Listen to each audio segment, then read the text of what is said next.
নিঃসন্দেহে अभी भी बहुत कुछ बाकी है। কারণ যে খতিয়ান দেখা যাচ্ছে সেই খতিয়ানে এই এক টুলু মণ্ডলকেই যদি ধরা যায়, শুধুমাত্র টুলু মণ্ডল যিনি তার মেয়ের বিয়েতে 150 কোটি টাকা খরচ করতে পারেন, সামান্য একজন প্রাইভেট টিউটার বা গৃহশিক্ষক সেখান থেকে উঠে উঠে এমন একটা জায়গায় যে 150 কোটি খরচ করছেন শুধুমাত্র মেয়ের বিয়েতে, তার মানে কত টাকা তার কাছে ছিল। একটা তো টুলু মণ্ডল, এরকম একের পর এক নাম উঠে আসবে, তাহলে বোঝা যাবে যে কত টাকা কোষাগারে ঢোকার আগে মাঝ রাস্তায় বেহাত হয়ে গেছে, চলে গেছে অন্য হাতে, অন্যের পকেট ভরেছে। সরকারি টাকা অন্যের ঘরে সোনা হয়ে ফলেছে। একের পর এক উদাহরণ আসবে। ওই যে মুখ্যমন্ত্রী বলেছিলেন ইয়ে তো সির্ফ ঝাঁকি হ্যাঁ, তো এখনো অনেক কিছু বাকি। একজন দুজনকে দিয়েই বোঝা যাচ্ছে আনুমানিক কত টাকা কোষাগারে না ঢুকে চলে গেছে অন্য জায়গায়। দেবাশিস ধর সোনারপুর উত্তরে বিজেপি বিধায়ক আমার সঙ্গে রয়েছেন।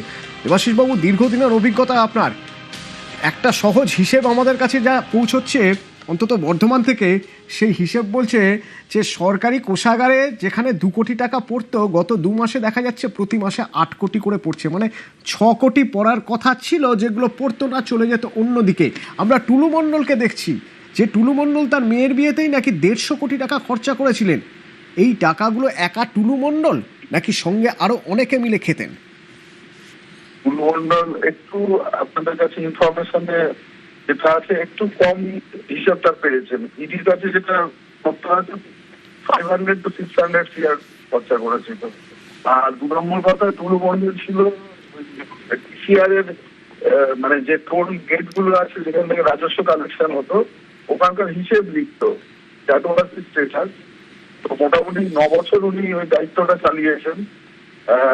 ওই সময়টাতে বাংলাদেশ বর্ডার প্রচুর বাংলাদেশের রপ্তানি হয়েছে এবং ঝাড়খণ্ড বর্ডারও মানে সিও ওখান থেকে প্রচুর মাল যেত, যেটা এখন ঝাড়খণ্ডের দিকটাতেও সরবরাহ বন্ধ আছে।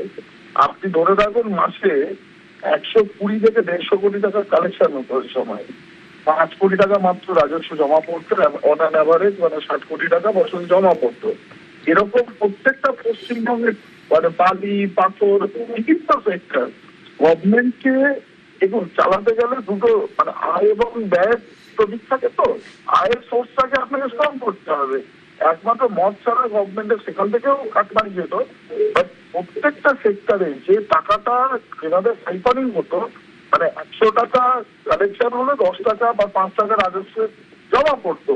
তো এইটা পুরো জাল ডিসিআর তৈরি করে বিভিন্ন মেকানিজম ছিল। স্বনামধন্য আইপোর তত্ত্বাবধানে পুরোই লুটপাটগুলো চলতো এবং তাতে পুলিশ এবং অন্যান্য মানে বিভিন্ন যে প্রশাসনিক স্ট্রাকচার এরাও জড়িত রয়েছে। এবং এই যে আমি আবার আগেও বলেছি বিভিন্ন আমার বক্তব্যে যে আমাদের যে সমস্ত দুর্নীতি সামনে এসছে এটা টিপ অফ দ্য আইসবার্গ, মানে 20 থেকে 25% সামনে এসছে। এখনো 80 থেকে 75% দুর্নীতি আগের সরকার যে করে নিয়েছিল সেটা আসেনি সামনে। বিভিন্ন দপ্তরের রাজস্ব এবং বিভিন্ন দপ্তরের টাকা যে সাইফারিং হয়েছে, প্রত্যেকটা গভর্নমেন্টের কাজ যত এগোবে তত এগুলো বেরোতে থাকবে। রাজপ্রাসাদ কেন আরো কিছু পেতে পারেন। বিদেশের যে ইনভেস্টমেন্ট হয়েছে অন্যান্য মানে আমরা দেখি যে আগে এফডিআই গুলো বাইরে থেকে এখানে আসতো বা এখনো ধরুন অন্য রাজ্যে আসে, এখান থেকে যে বিদেশে যে ইনভেস্টমেন্ট হয়েছে এটা একটা নতুন ট্রেন্ড তৃণমূলের সরকারে। এটা কত টাকা হয়েছে এটা নিয়ে একটা তদন্ত করতেই পারে ইডি বা করবে হয়তো ভবিষ্যতে। এখান থেকে কয়েক লাখ কোটি টাকা সাইফারিং হয়েছে বিদেশে।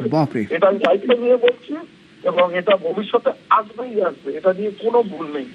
মানে এই মানে যারা যারা এই বিভিন্ন জিনিসের তত্ত্বাবধানে ছিলেন তারা কয়েক লক্ষ কোটি টাকা পাচার করেছেন এবং তদন্ত হলে। ধন্যবাদ দেবাশিস বাবু, ধন্যবাদ। সোনারপুর উত্তরের বিজেপি বিধায়ক, এক সময়ের অভিজ্ঞতা থেকে তিনি বলছেন যে এ তো সামান্য, এ তো কিছুই নয়, যা খবর বেরোচ্ছে তার অনেক গুণ বেশি। আচ্ছা, এই টাকা যদি কোষাগারে জমা পড়তো তাহলে তো রাজ্যের উন্নতি হতো। সেই টাকা চলে গেল অন্য হাতে। আচ্ছা, অর্থনীতি বিশেষজ্ঞরা কি বলছেন?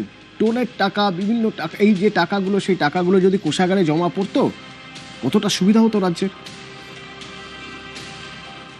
টোল ট্যাক্স সাধারণভাবে সরকারি কোষাগারে জমা না পড়ে এক শ্রেণীর ব্যবসায়ী সে তার পকেটে ভরেছেন। পশ্চিমবঙ্গ সরকার বঞ্চিত হয়েছে, পশ্চিমবঙ্গ সরকারের এই 10 কোটি মানুষ বঞ্চিত হয়েছে। এই টাকাটা যদি সরকারি কোষাগারে জমা পড়তো, কোনো না কোনো কল্যাণে সেই টাকাটা খরচা করা হতো। কিন্তু এক শ্রেণীর ব্যবসায়ী নিজেদের রাজনৈতিক প্রতিপত্তি খাটিয়ে সরকারি টাকা লুট করে নিজেদের প্রতিপত্তি বাড়িয়েছে। এই পাথর খাদান থেকে আমরা দেখতাম যে সারা বছরে নাকি 60 কোটি টাকা রাজস্ব আদায় হতো। সেক্ষেত্রে নতুন সরকার এক মাসে 81 কোটি টাকা রাজস্ব আদায় করেছে। তার মানে কত টাকা সরকারের নয়চয় হয়েছে। সরকার যে টাকাটা রোজগার করতে পারতো সেই টাকাটা রোজগার করতে পারেনি। এটা প্রতিবাদ হওয়া উচিত, এটা বন্ধ হওয়া উচিত।